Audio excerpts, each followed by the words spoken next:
जरा इस सिंबोलिज्म को गहराई से समझिए। भारत का रिपब्लिक डे परेड राजपथ नहीं बल्कि कर्तव्य पाथ, जहां टैंक्स, मिसाइल्स और मार्चिंग कॉलम सिर्फ मिलिट्री स्ट्रेंथ का प्रदर्शन नहीं करते, बल्कि दुनिया के सामने क्वाइटली मार्च करता है इंडिया का स्ट्रेटेजिक इंटेंट। और इसी पावरफुल मंच पर आज दुनिया की सबसे influential political economic bloc European Union के top leadership Ursula von der Leyen, Antonio Costa और ईयू के कई सीनियर लीडर्स भारत के चीफ गेस्ट के रूप में मौजूद हैं, जो अपने आप में कोई प्रोटोकॉल ड्रिवन डिप्लोमेसी नहीं बल्कि एक साफ जियोपॉलिटिकल सिग्नल है कि इंडिया और यूरोप अब सिर्फ ट्रांजैक्शनल पार्टनर्स नहीं रहे बल्कि एक शेयर्ड फ्यूचर के को आर्किटेक्ट्स बनते जा रहे हैं। और इसी high visibility Republic day moment के स्ट्रैटेजिक बैकड्रॉप में आज फाइनलाइज हुआ है India EU free trade agreement. साथ ही अनाउंस हुआ है सिक्योरिटी और स्ट्रेटेजिक कोऑपरेशन का नेक्स्ट फेज, जो यह साफ करता है कि यह पार्टनरशिप अब ट्रेड पेपर्स तक सीमित नहीं रहने वाली बल्कि power, supply chains, defence, trust और ग्लोबल ऑर्डर को रीशेप करने वाली है। और आज का पूरा वीडियो इसी टर्निंग पॉइंट को डिकोड करने वाला है। जरा सोचिए, दुनिया की दो इकोनॉमिक महाशक्तियां जिनकी मार्केट्स, टेक्नोलॉजी और सप्लाई चेन्स ग्लोबल ऑर्डर को शेप करती हैं, आज एक हिस्टोरिक समझौते पर मिली है। यह समझौता सिर्फ टैरिफ कट्स का टेक्निकल पेपर नहीं है, यह स्ट्रेटेजिक आर्किटेक्चर है। ट्रेड, मोबिलिटी, डिफेंस कोऑपरेशन और डेटा सिक्योरिटी अरेंजमेंट्स का ऐसा पैकेज जो आने वाले दशकों में इंडिया की इकोनॉमिक ट्रेजेक्टरी और जियोपॉलिटिकल फुटप्रिंट दोनों को बदल सकता है। आज का हेडलाइन यही है, India EU free trade agreement FTA concluded today. और इसके साथ कुछ सिक्योरिटी लेवल अरेंजमेंट्स और नेगोशिएशन लॉन्चेस भी हुए हैं, यानी इकोनॉमिक एंगेजमेंट के साथ स्ट्रेटेजिक ट्रस्ट बिल्डिंग का एक नया चैप्टर खुल चुका है। आज घोषित इंडिया ईयू समझौता एक कॉम्प्रिहेंसिव फ्री ट्रेड एग्रीमेंट है जो गुड्स, सर्विसेज, मोबिलिटी और डिजिटल फाइनेंशियल कोऑपरेशन के एलिमेंट्स को जोड़ता है। डील के मुख्य कमर्शियल कॉन्टूर्स में यह शामिल है कि ईयू को मिलने वाला मार्केट एक्सेस इंडिया में बड़े पैमाने पर ओपन होगा और रेसिप्रोकल तौर पर इंडिया को भी ईयू मार्केट में मेजर एक्सेस कमिटमेंट्स मिले हैं।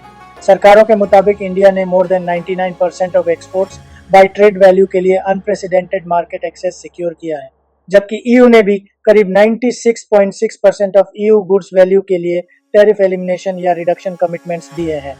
इसके साथ अनाउंसमेंट्स में mobility framework, green hydrogen task force, RBI ESMA arrangement और कुछ एडमिनिस्ट्रेटिव अरेंजमेंट्स भी शामिल हैं, जो मिलकर इस पार्टनरशिप को सिर्फ ट्रेड डील नहीं बल्कि स्ट्रेटेजिक इकोनॉमिक आर्किटेक्चर बना देते हैं।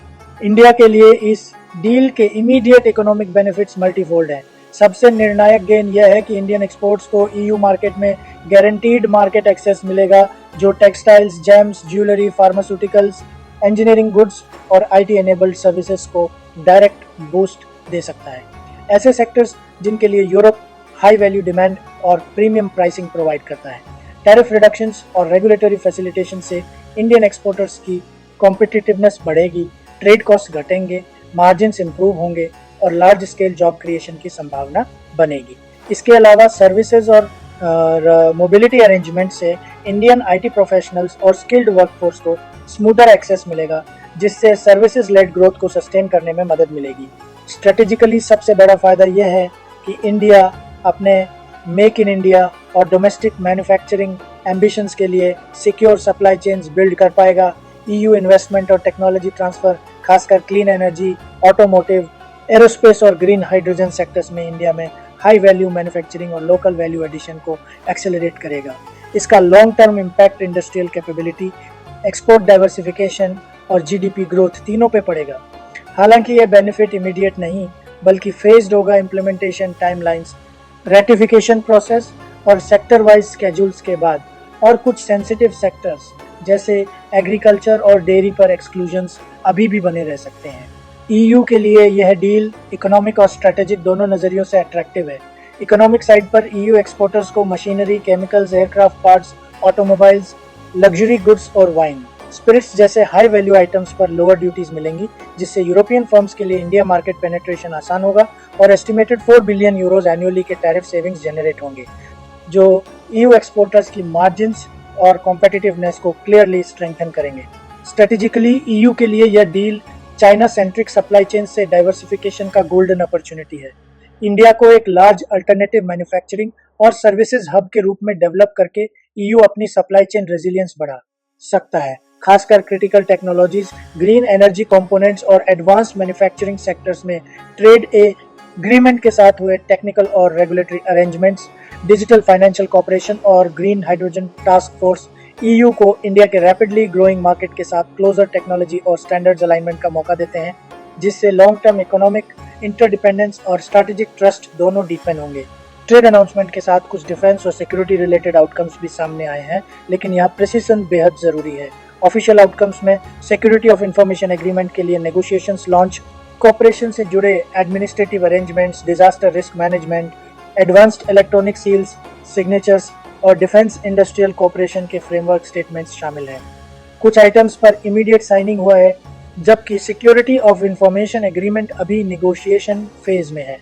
इसका मतलब यह है कि दोनों पक्ष इकोनॉमिक इंटीमेसी के साथ साथ sensitive information sharing, defence industrial coordination और जॉइंट प्रोक्योरमेंट की डायरेक्शन में आगे बढ़ना चाहते हैं। लेकिन ऐसे सिक्योरिटी एग्रीमेंट्स अक्सर फेज नेगोशिएशंस, लीगल वेटिंग और पार्लियामेंट्री अप्रूवल्स के बाद ही फुली ऑपरेशनल होते हैं। यूनाइटेड स्टेट्स का एंगल इस डील में जियोपॉलिटिकल कंपटीशन और ट्रेड पॉलिसी कॉन्टेक्स्ट के हिसाब से बेहद अहम है। रिसेंट ग्लोबल लैंडस्केप में यूएस ने प्रोटेक्शनिस्ट मेजर्स और टैरिफ्स यूज किए हैं, और रॉयटर्स, एपी जैसी एजेंसीज ने भी इस डील को पार्शियली एक स्ट्रेटेजिक रिस्पॉन्स के रूप में देखा है। यानी ईयू और इंडिया दोनों डाइवर्सिफाई करना चाहते हैं ताकि किसी सिंगल पावर जैसे चाइना या कोएर्सिव ट्रेड पॉलिसी रिस्क से प्रोटेक्शन मिल सके। यूएस के लिए यह डील एक मिक्स्ड बैग है। एक तरफ यह चाइना के इन्फ्लुएंस को काउंटर करता है, दूसरी तरफ EU India economic block long term में वॉशिंगटन की बायलैटरल लेवरेज को डाइल्यूट कर सकता है। इसके अलावा डिफेंस और सिक्योरिटी कोऑपरेशन के अनाउंसमेंट्स यूएस को एनकरेज कर सकते हैं कि वह इंडिया ईयू कोऑर्डिनेशन में अपना रोल रीडिफाइन करे, ट्रायंगुलर कोऑपरेशन, टेक्नोलॉजी शेयरिंग और डिफेंस इंटरऑपरेबिलिटी के जरिए। लेकिन यूएस अपने स्ट्रैटेजिक इंटरेस्ट और अलायंसेस जैसे नेटो और क्वाड टाइज को ध्यान में रखकर ही आगे बढ़ेगा। कुल मिलाकर वॉशिंगटन इस मूव को क्लोजली वॉच करेगा और डिप्लोमेटिक चैनल्स तथा ट्रेड डिप्लोमेसी के माध्यम से अपने एंट्री पॉइंट सिक्योर करने की कोशिश करेगा। लॉन्ग टर्म में यह पैक्ट इंडिया को ग्लोबल वैल्यू चेन्स में डीपर इंटीग्रेशन की ओर ले जा सकता है, खासकर green technologies, electric vehicles, batteries, green hydrogen, aerospace और हाई एंड इंजीनियरिंग सेक्टर्स में। ईयू इन्वेस्टमेंट, स्टैंडर्ड्स अलाइनमेंट और टेक्नोलॉजी ट्रांसफर इंडिया की इंडस्ट्रियल अपग्रेडिंग को तेज करेंगे और इंडिया ईयू इकोनॉमिक पार्टनरशिप को डिफेंस इंडस्ट्रियल कॉपरेशन और स्ट्रेटेजिक ऑटोनॉमी के नए डायमेंशंस देंगे। लेकिन रिस्क्स भी मौजूद हैं। Implementation challenges, tariff phase outs बनाम domestic industry protection, regulatory divergence जैसे ईयू सीबैम, ईयू मेंबर स्टेट्स में पॉलिटिकल रेटिफिकेशन डिलेज और डोमेस्टिक इंटरेस्ट ग्रुप्स का पुशबैक। सिक्योरिटी साइड पर data protection, cross border data flows और क्लासिफाइड इंफॉर्मेशन शेयरिंग की legal complexities हैं। इसलिए यह इकोनॉमिक विन और स्ट्रेटेजिक विन दोनों फेज्ड और कंडीशनल रहेंगे।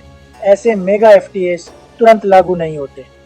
Political ratification, legal text finalisation और sector wise implemented ion calendars की जरूरत होती है।